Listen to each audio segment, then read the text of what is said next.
1853an Pasaian egon zenean, Victor Hugok inoiz ikusitako tokirik miresgarrienetako bat bezala deskribatu zuen Donibane. Idazleak 3 pisuko etxe honetan hartu zuen ostatu. Gaur egun, informazio turismo bulegoa, erakusketa aretoa eta garaiko arropak eta altzariak biltzen dituen museoa da.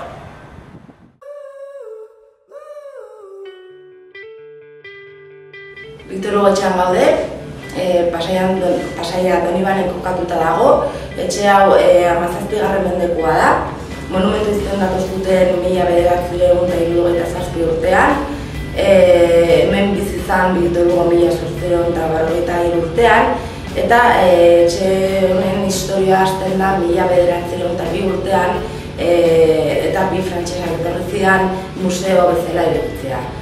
Hemen museo bezala irekita egon da urte pila bat, baina aipatu behar dago da munduan lehenengo museoa Victor Hugo buruzkoa.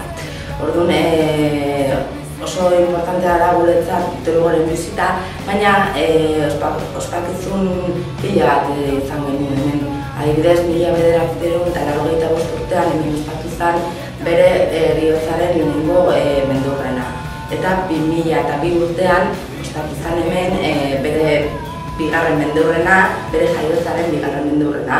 Eta nola ospatu genuen, baina antzeslan bat egin genuen kalean zehar, San Pedrotik Donibanera, eta bertan ikusten zen pixka bat Victor Hugoren egonaldia bisita. Nola etorri zen honera, eta horrela hasi zen pixka bat museoaren historia, eta 1989 urtean ireki zen turismo bulegoa lehenengo bisita.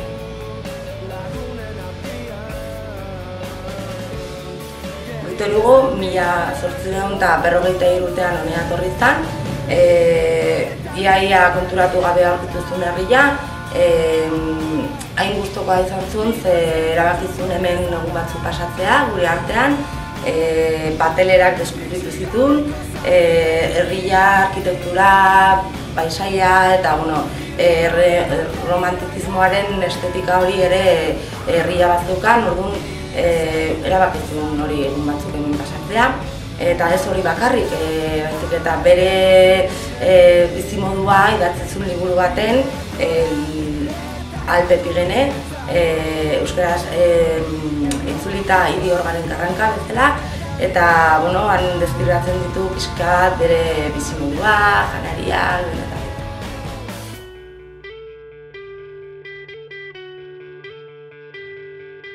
hemen Victor Hugo etxearen museo aretoan ikusten dena da alde batetik jantzien erakusketa, nola komentatu dugun lehen bigarren mendeurreko ospakizunen artean antzesla bat zegoela, jantzi hauek antzeslanikoak dira, oso bitxia dira, jendeari asko gustatzen zaie, batez ere hauek, eginaterikoak, antzeslanen ikusten zana da alde batetik Victor Hugoren men egindako egonaldia, eta pixkat nahaztuta bere pertsonaiekin, Quasimodo, Esmeralda, eta jantzi hauek inauterietakoak dira, Quasimodoren eleberrian agertzen direnak.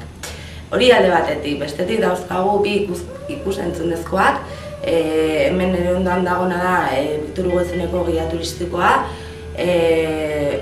Victor Hugoren hitzak agertzen dira eta berak azaltzen dizkigu pixka bat Pasaiako ezaugarriak, etxeak berak ikusten dizun moduan. Eta bestalde batetik daukaguna da Victor Hugoren logela, altzairua daude, eta Victor Hugo bera agertzen zaigu kontatzeko zelako bizimodua egiten zuen hemen.